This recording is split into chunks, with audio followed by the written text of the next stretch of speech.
My own doctor said I will die in a nursing home. Here's how I fought back. My name is Evelyn Carter. I am 76 years old. I bake pies every Sunday for my church group.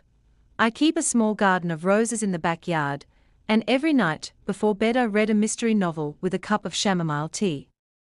I've always believed in keeping my head down and trusting professionals, especially doctors.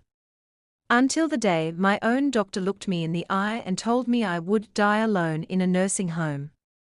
I can still remember that Tuesday morning. The waiting room smelled of antiseptic and burnt coffee. I tapped my cane on the linoleum floor the way I always do. He greeted me with a thin smile that didn't reach his eyes. "Mrs. Carter," he said, "we need to have a serious conversation." I sat down, smoothing my skirt over my knees. "Is it about the tests?" I asked. He shuffled the papers. "Your condition is deteriorating. You'll need constant care soon. I recommend moving to Greenfield Nursing Home before it's too late." The words hit me like cold water. Greenfield Nursing Home. Even before he said it, I'd heard whispers at church about that place: crowded rooms, poor meals, things going missing. And here was my doctor pushing me toward it. I forced a polite smile. "Is that so?" He leaned forward, his voice low. "If you don't go now, you risk dying alone at home. No family, no care.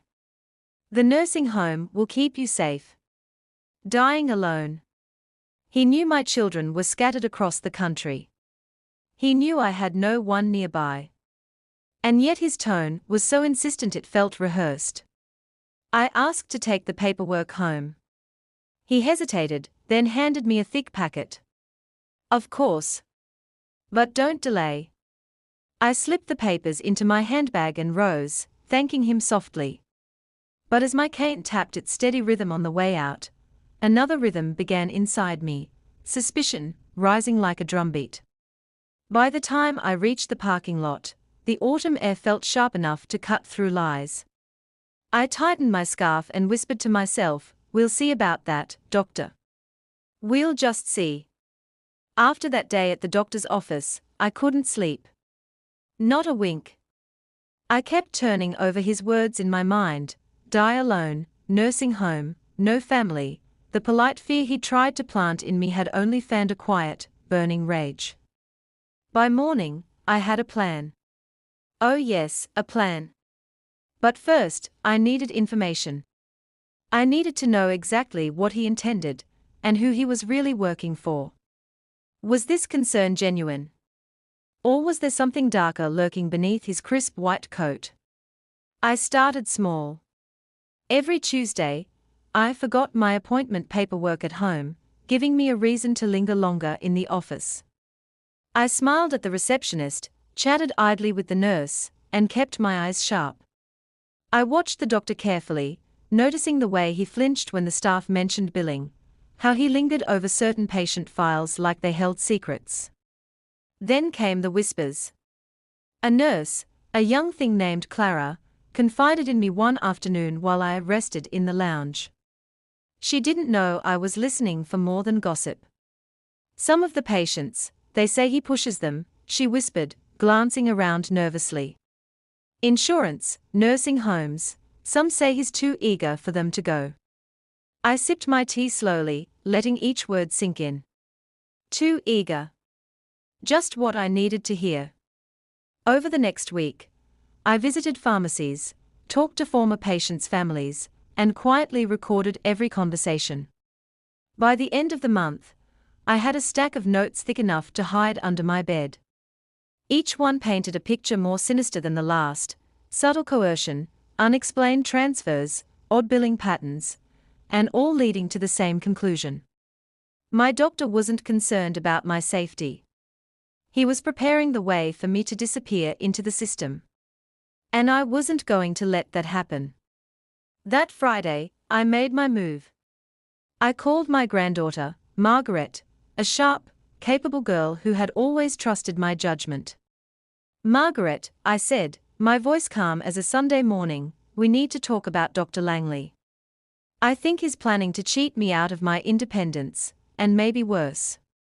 Her pause over the line told me everything. She believed me. We made a plan. Quiet, precise, and clever. I would need allies. I would need patience. And most importantly, I would need to act like the fragile, forgetful old woman I was supposed to be. The next week, I returned to Dr. Langley's office, cane in hand, skirt perfectly ironed, smile as sweet as honey. "Doctor," I said, "I've been thinking, maybe you're right. I do need help." He smiled, the thin, practiced kind. "I am glad you see that, Mrs. Carter. It's for your own good." But inside me, a different smile was forming. A smile that knew something he didn't. Something he would never see coming. By the time I left the office, the game had begun. And in my pocket, safely tucked beneath my knitting, were the first pieces of evidence that would ensure I wasn't just a patient. I was the predator now. By Monday, I had everything in place. Margaret had scanned every document I'd collected, cross-checked billing records, and even discreetly spoken to a few of the doctor's former patients. We were ready to move, but the trick was to make him think he was in control. I arrived at Dr. Langley's office that morning with a cane in hand, a soft scarf around my neck, and a smile that could melt butter. I was exactly what he expected, frail, compliant, harmless. "Good morning, Mrs. Carter," he said, his tone rehearsed and smooth, like he'd delivered it 1,000 times before. "How have you been feeling?" "Oh, doctor, I've been so worried about all the decisions I have to make," I said, voice trembling just enough to seem convincing. "I think I might need your guidance."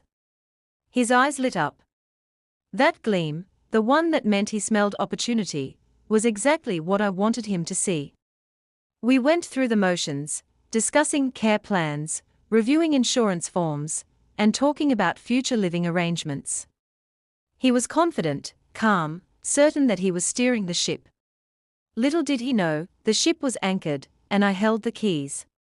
Margaret had prepared hidden recordings, everything from past phone calls to snippets of suspicious instructions he'd given to other patients.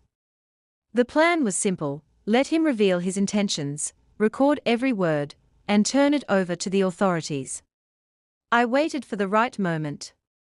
It came when he leaned in, whispering about getting things arranged and how certain patients weren't fully aware of their options. He didn't even glance at me as he rattled off names and amounts. He thought I was oblivious. I pressed a small button on my bracelet. Everything was being recorded. "Doctor," I said, voice soft, "I want to understand everything. I want full transparency." His smile faltered, ever so slightly. But he recovered, the practiced mask of authority returning. "Of course, Mrs. Carter. Anything for your comfort and safety." Ah, the irony. Comfort and safety. The very words he had used to manipulate so many. By the end of the appointment, I had him right where I wanted him. He left, unaware that the tables had turned completely. Margaret called moments later. "Granny, I've set up a meeting with the State Medical Board and the authorities. We have enough to start an investigation." I leaned back in my chair, sipping tea like nothing was happening. But inside, a storm was brewing. That evening, I sat by the fireplace, reviewing the evidence once more. Each page, each recording, each whispered confession painted a clear picture. He had been planning this for years, targeting seniors like me, believing us weak, manipulable, and alone. But I wasn't alone. I had Margaret. I had the law. And most importantly, I had my own cleverness. The night before the authorities moved in, I slept better than I had in years. Not because of justice, but because I knew he would never underestimate a grandmother again. And I wasn't finished yet. The day had come. I woke early, dressed in my just a harmless grandmother outfit, soft cardigan, sensible shoes, glasses perched on the tip of my nose. Margaret was already on the line, checking that every camera, recorder, and microphone was in place. "Granny," she said, her voice buzzing with excitement, "he's walking right into our trap." I smiled to myself. Walking in like a lion, unsuspecting of the tiger in the room. Dr. Langley arrived promptly, briefcase in hand, confident, polished, the picture of authority. "Mrs. Carter," he said smoothly, "I hope I'm not intruding." "Oh, doctor," I replied sweetly, "you're just in time. I've been reviewing everything, and I realized I need your expertise more than ever." His eyes glimmered with the same greed I had seen for years. He thought this was his victory. We moved to the living room, where cameras caught every word. He began explaining plans, subtle manipulations, and the delicate ways he'd convinced seniors to sign documents that weren't in their best interest. He spoke with such casual confidence, revealing not only his methods, but the names of others involved, assistants, other doctors, even family members who'd been quietly complicit. "Of course, Mrs. Carter," he said, leaning forward, voice soft, conspiratorial, "these measures ensure that everything runs smoothly. Patients like you need guidance, sometimes more than they realize." I nodded, feigning fear and confusion. "Oh, doctor, I never realized how much I needed help. Thank goodness you were there to guide me." The trap snapped shut. Margaret pressed a button, alerting the authorities monitoring from nearby. Every lie, every scheme, every intent to exploit the vulnerable was being documented. I leaned in, whispering gently, "Doctor, did you really think I wouldn't see through all of it?" His confident smile wavered. A flicker of fear passed through his eyes. He tried to recover, stammering, fumbling over words that had once rolled smoothly from his tongue. "Yes. But you don't understand." "I understand perfectly," I said, voice steady, dangerous. "And now, the authorities understand too." Moments later, uniformed officers entered. Dr. Langley froze, his briefcase falling to the floor with a loud thud. The evidence was overwhelming. He had underestimated one thing: the intelligence, cunning, and resolve of a grandmother who had refused to be a victim. As he was escorted out, mumbling protests and excuses, I felt a surge of triumph. Years of fear, manipulation, and injustice crumbled in an instant. Not only had I protected myself, but I had ensured he would never harm another senior.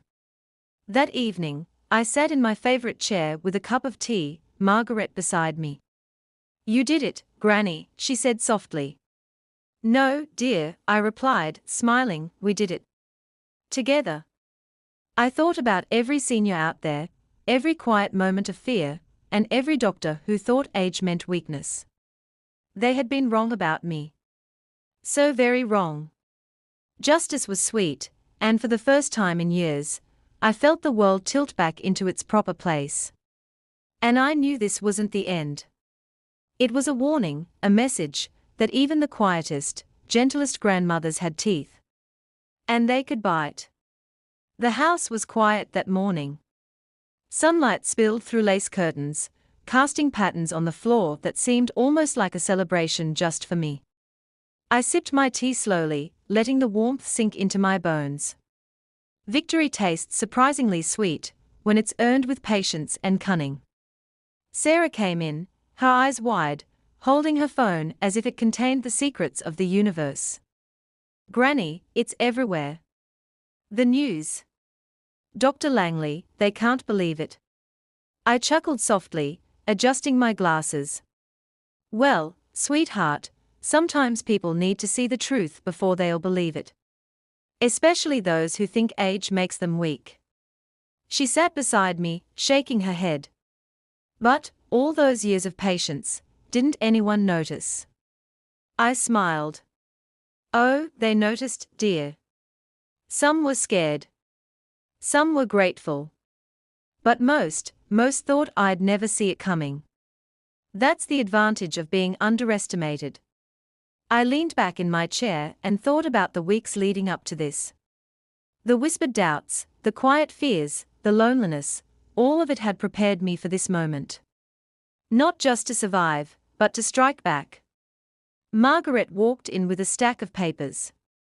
"Granny, I've organized everything. The authorities are following up, and Dr. Langley's accomplices won't be able to slip through the cracks now." I took the papers in my hands, feeling the weight of proof, protection, and justice. "Good. We've done more than protect ourselves, Margaret. We've set an example. No senior should ever be left to fend for themselves while others plot behind closed doors." Sarah leaned closer. "Granny, what happens next?"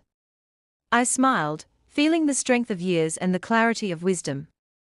"Next, we live. We enjoy. We make sure the world knows that strength doesn't come from youth. Strength comes from experience, courage, and knowing your worth." That evening, I walked into my garden, breathing deeply the scent of blooming flowers. The air smelled like freedom, like resilience, like triumph. I thought of every senior who had been told to sit quietly, to accept whatever fate the world handed them. They had been wrong. I had been wrong if I thought I'd let fear rule me. I looked at Sarah and said, "Sweetheart, remember this: never let anyone tell you you're too old, too weak, or too small to protect yourself. You have power. You have mind. And you have me." She smiled, tears glistening in her eyes. "I'll never forget, Granny. You've taught me everything." And as the sun dipped below the horizon, painting the sky in shades of fire and gold, I felt an unshakable truth settle in my heart. Life may try to corner you, to underestimate you, to make you believe you're alone, but vengeance, wisdom, and courage are always waiting for those who refuse to surrender. For every doctor who thinks they can play with lives, for every greedy hand that reaches for what isn't theirs, let them remember: a grandmother underestimated is a force unmatched, a mind sharpened by decades, and a heart unwilling to bow. And me? I was just getting started.